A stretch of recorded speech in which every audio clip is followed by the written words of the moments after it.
कोटद्वार से खबर है, जहां पर सतपुली के जंगलों में लगी आग थमने का नाम नहीं ले रही है। देर रात तेज हवा चलने के साथ ही आग ने और भी विकराल रूप ले लिया है।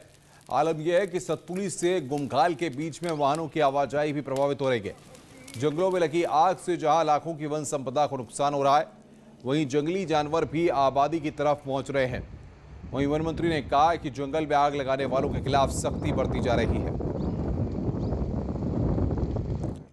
उत्तराखंड में जंगलों का धधकना रुकना नहीं रहा है। कई सालों का रिकॉर्ड ध्वस्त करते हुए जंगलों की आग अब तक 3000 हेक्टेयर अधिक क्षेत्र को अपनी चपेट में ले चुकी है। आबादी क्षेत्रों को भी बड़ा नुकसान पहुंचा है।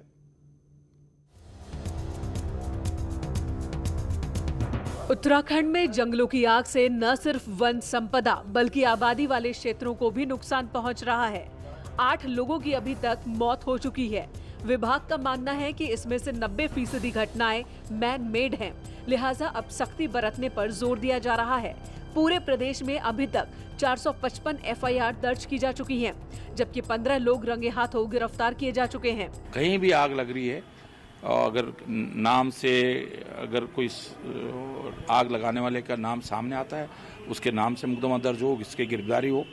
और अगर नाम से नहीं नाम सामने नहीं आ रहा है, अज्ञात व्यक्ति के नाम से रिपोर्ट दर्ज हो। लेकिन ये बहुत सख्ताई के साथ हम करेंगे। ऐसे लोगों को हम माफ नहीं कर सकते जो जंगल पर आग लगा रहे हैं। हालांकि वन विभाग ने आग बुझाने में अपनी पूरी ताकत झोंक दी।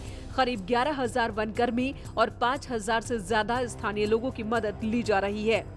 DFO और कंजर्वेटिव स्तर के सभी अधिकारियों को फील्ड में जाने और जरूरत पड़ने पर खुद आग बुझाने के निर्देश दिए गए हैं। वहाँ पे मौके पे ही हैं, DFO हैं, कंजर्वेटर हैं, खास तौर से कंजर्वेटर्स।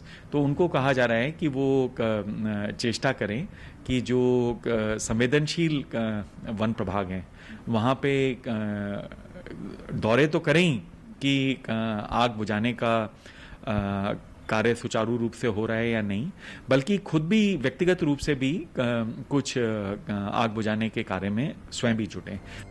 उत्तराखंड में आग से अब तक 84 लाख के नुकसान का आकलन किया गया है। हालांकि इस बीच राहत की बात ये भी है कि मौसम विभाग ने अगले 3 दिनों तक राज्य के कई हिस्सों में बारिश की संभावना भी जताई है। न्यूज़ 18 के लिए देहरादून से सुनील नवप्रभात की रिपोर्ट।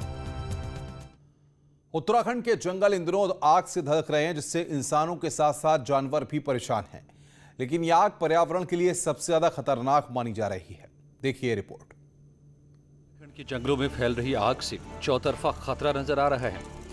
धधक रहे जंगलों ने पूरे इकोसिस्टम को प्रभावित किया है। बेशकीमती वन संपदा भी आए दिन इस आग की भेंट चढ़ रही है।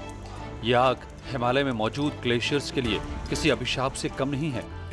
जंगलों की आग से बेहिसाब ब्लैक कार्बन निकल रहा है, जो हवाओं के जरिए ग्लेशियर्स तक पहुंच रहा है। जहां लगातार जमा हो रहे ब्लैक कार्बन से सोलर रेडिएशन भी पैदा हो रहा है।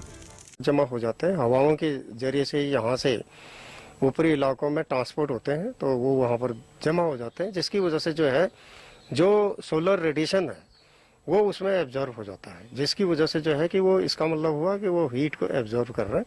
और हीट को जो है जो ग्लेशियर अगर एब्जॉर्व करते हैं तो इसका मतलब है कि वो जल्दी उनका जो है मेल्टिंग जो है शुरू हो जाता है। सोलर रेडिएशन के चलते ग्लेशियर लगातार गर्म हो रहे हैं। ये ग्लेशियरों के पिघलने की बड़ी वजह है। इस साल बारिश और बर्फबारी कम होने से ग्लेशियर्स में बर्फ काफी कम है। ऐसे में आग से निकल रहा ब्लैक कार्बन और खतरनाक साबित हो रहा है।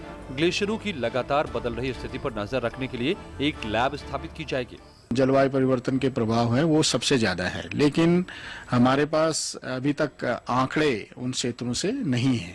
तो आंकड़ों की सततता बनाए रखने के लिए हमें एक ऐसे सेंटर की जरूरत है जो उच्च शिखरी क्षेत्रों में रहे।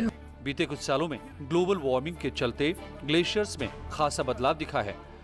ग्लेशियरों में आए इस बदलाव के कारण धरती का तापमान भी बढ़ा है।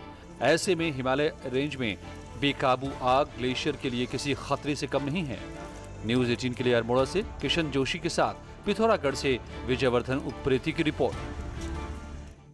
इधर टिहरी में बढ़ती आग की घटनाओं को देखते हुए भटिंडा से NDRF की टीम टिहरी पहुंच गई है। 28 सदस्यीय दल ने फॉरेस्ट टीम के साथ नई टिहरी चंबा रोड पर जंगल में ऑपरेशन फायर को लेकर ट्रायल किया। इस मौके पर फॉरेस्ट के अधिकारियों द्वारा NDRF की टीम को पहाड़ों में जंगलों में आग बुझाने और कंट्रोल वार्निंग के बारे में बताया गया। डीएफओ का कहना है कि एनडीआरएफ की टीम के साथ कुछ दिन तक ट्रायल किया जाएगा और उन्हें फायर कंट्रोल के बारे में बताया जाएगा। इसके बाद आग लगने वाले क्षेत्रों में फॉरेस्ट टीम के साथ भेजा जाएगा। एनडीआरएफ का एक 28 मेंबर टीम कल रात पहुंचे हैं और वो हमारा जो फॉरेस्ट स्टाफ है और लेबर जो लगे हैं उनको असिस्ट करेंगे। और आज सुबह यहाँ उनका ब्रीफिंग भी हुआ और अभी वो लोग यहाँ बोनाबागी के पास एक फायर ड्रिल के लिए गया है। फॉरेस्ट फायर देखते हुए यहाँ पे फायर पूरे पहाड़ों में